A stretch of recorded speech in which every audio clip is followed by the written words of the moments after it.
अब तक आपने देखा कि कैसे एक साधारण सा दिखने वाला सन्यासी रशिया का सबसे पावरफुल इंसान बन गया था। लेकिन पार्ट 4 में कहानी उस मोड़ पर खड़ी है जहां कॉन्स्पिरेसी, मौत और एक कभी ना खत्म होने वाला श्राप शुरू होता है। आज हम बात करेंगे उस खौफनाक रात की जब रास्पुतिन का वध हुआ था और कैसे उसके मरते ही रशिया का नसीब हमेशा के लिए बदल गया था। क्योंकि रास्पुतिन के फैसलों ने रशिया को उस मोड़ पर ला खड़ा कर दिया था जहां ना मंत्री बचे थे, ना फौज का भरोसा था और ना ही जनता का सब्र बचा था। वो महल में तो राज कर रहा था, लेकिन उसके पैरों के नीचे से मानो जमीन खिसक चुकी थी। उसके उठाए हर उलट पुलट कदम की वजह से सभी लगभग उस पे भड़क चुके थे और सबसे ज़्यादा गुस्सा अगर किसी में था तो रशिया के नोबल्स में था, क्योंकि सबसे ज़्यादा चोट उसने उन्हीं पर पहुंचाई थी। अपने दोस्तों को उसने अपनी पॉलिसी के चलते इतना अमीर बना दिया था कि लगभग हर नोबल आदमी यानी कि अमीर आदमी वहाँ का उसके दोस्तों से चलने लगा था। और फिर वही हुआ जो लगभग अब तक हर रशियन का सपना था, रास्पुतिन की मौत। रशिया के सबसे अमीर आदमी प्रिंस फेलिक यूसुपोव ने फैसला किया कि रास्पुतिन को मारना ही देश को बचाने का एकमात्र रास्ता है। इसी सिलसिले में उन्होंने तैयारी करनी शुरू कर दी और फिर आई वो खूनी रात, 30 दिसंबर 1916 की वो रात जब फेलिक्स ने रास्पुतिन को अपने महल में बुलाया। उसके महल का नाम था मोइका पैलेस। वहाँ पर उसने एक पार्टी का आयोजन किया था। उसने रास्पुतिन से झूठ कहा कि उसकी खूबसूरत पत्नी आयरीना मेहमानों से मिलना चाहती है।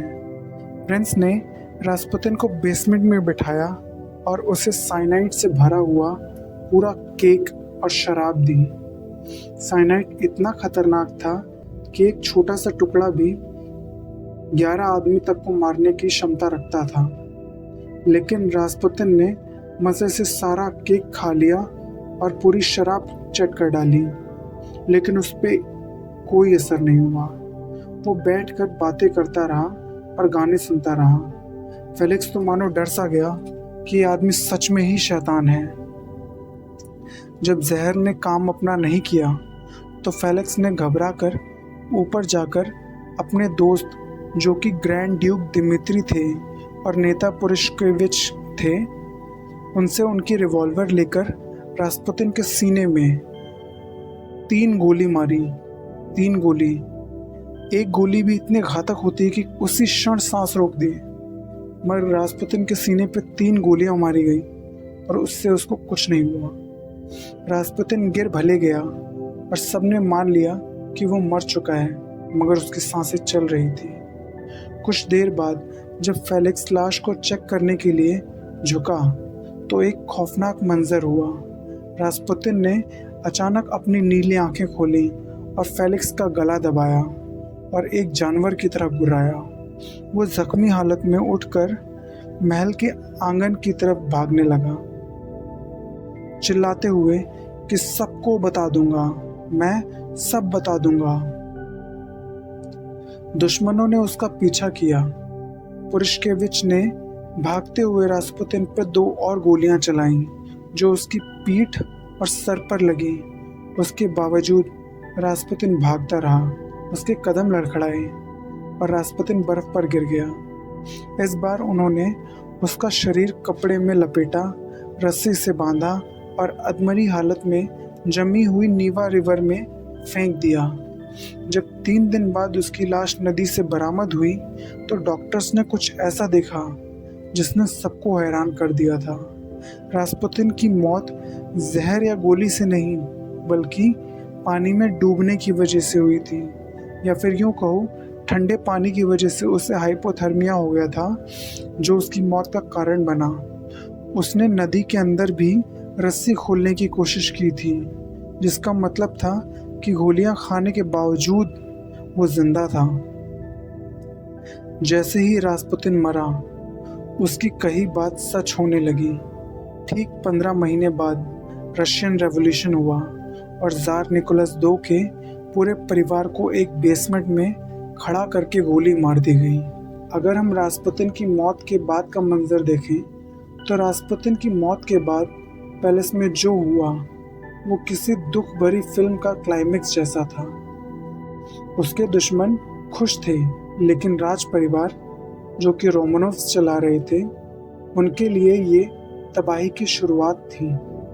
जब अलेक्जेंड्रा को पता चला कि रास्पुतिन गायब है, वो पागल सी हो गई थी और जब नदी से उसकी लाश मिली तो एम्प्रेस ने उसे एक मसीहा यानी कि भगवान का बंदा घोषित कर दिया और उसे अंतिम संस्कार भी उसी की तरह मिला, एक भगवान के दूत के रूप में। उसने रास्पुतिन की लाश को साफ करवाया और उसके सीने पर एक आइकन यानी कि पवित्र चित्र रखा, जहां उसने और उसकी बेटियों ने अपना साइन किए थे। पूरा रशिया रास्पुतिन से नफरत करता था, इसीलिए डर था कि लोग उसकी कब्र खोद लेंगे और उसकी लाश के साथ दुर्व्यवहार करेंगे। इसीलिए अलेक्जेंड्रा ने उसे ज़ारकोए सीलो यानी कि रॉयल गार्डन में एक खुफिया जगह पर दफनाया था।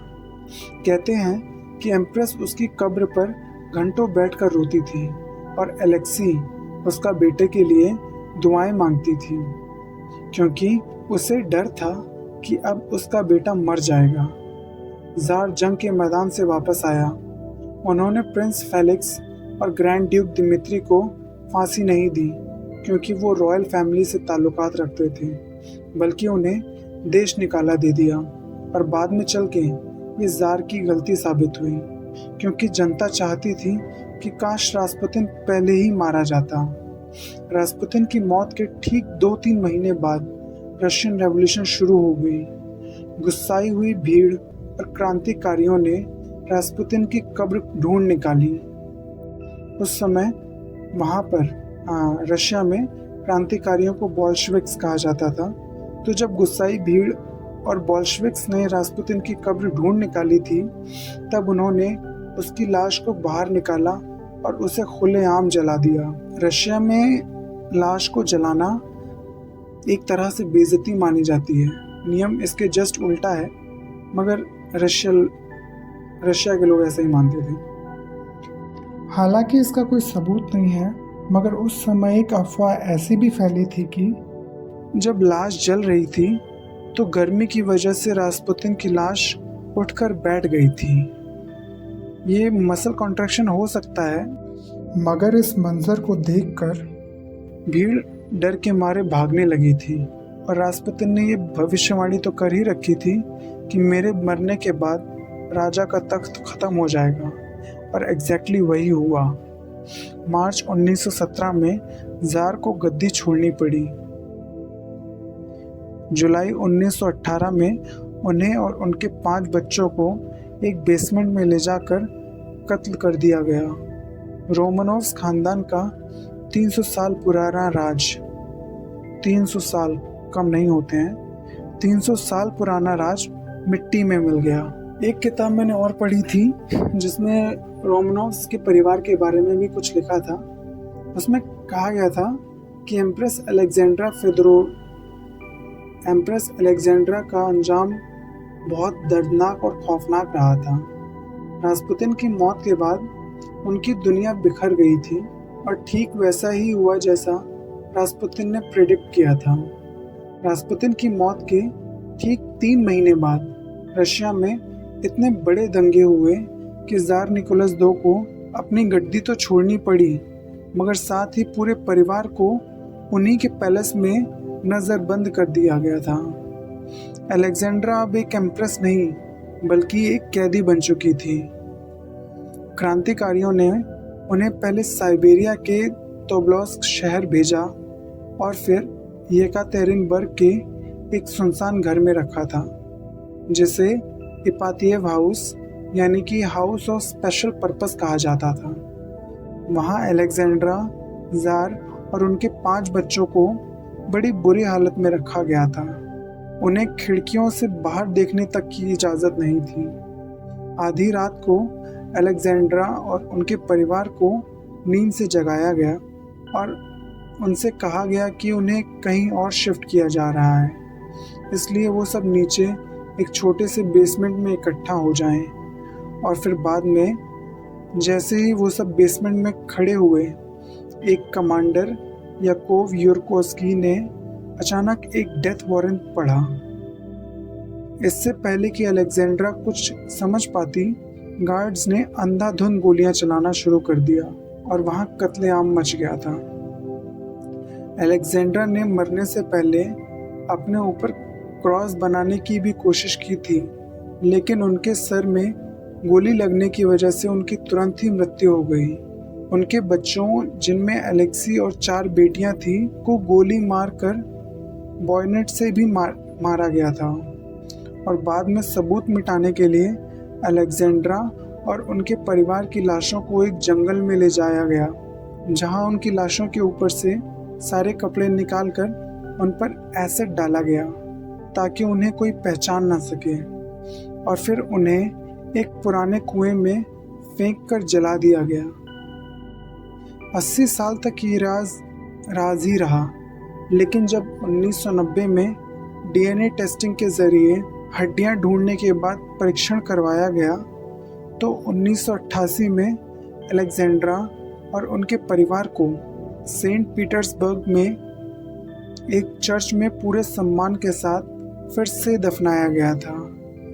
रशियन चर्च ने उन्हें संत का दर्जा दिया था। अलेक्जेंड्रा की सबसे बड़ी गलती अब तक यही मानी गई थी कि उन्होंने रास्पुतिन पर अंधा विश्वास किया था, जिसने उन्हें जनता से दूर कर दिया और अंत में उनकी मौत का सबसे बड़ा कारण भी बना। और अगर बात करें रास्पुतिन की बीवी प्रस्कोविया की, तो उसके साथ भी कुछ अच्छा नहीं हुआ था।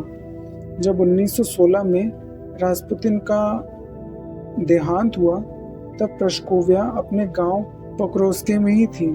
उसने कभी सेंट पीटर्सबर्ग की अमीरी और पैलेस की पॉलिटिक्स में दिलचस्पी नहीं ली थी।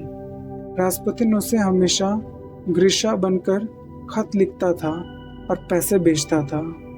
रास्पुतिन की मौत के बाद एम्प्रेस अलेक्जेंड्रा ने उसे अपने पति के जनाजे पर भी नहीं बुलाया। जिस राजमहल ने सालों तक रास्पुतिन की मदद ली, उन्होंने उसकी विधवा को पूरी तरह भुला दिया था। मगर 1917 की क्रांति के बाद रास्पुतिन का नाम जहर बन चुका था। सोवियत सरकार ने रास्पुतिन के परिवार को दुश्मन घोषित कर दिया था। उनका घर और जमीन सब छीन ली गई।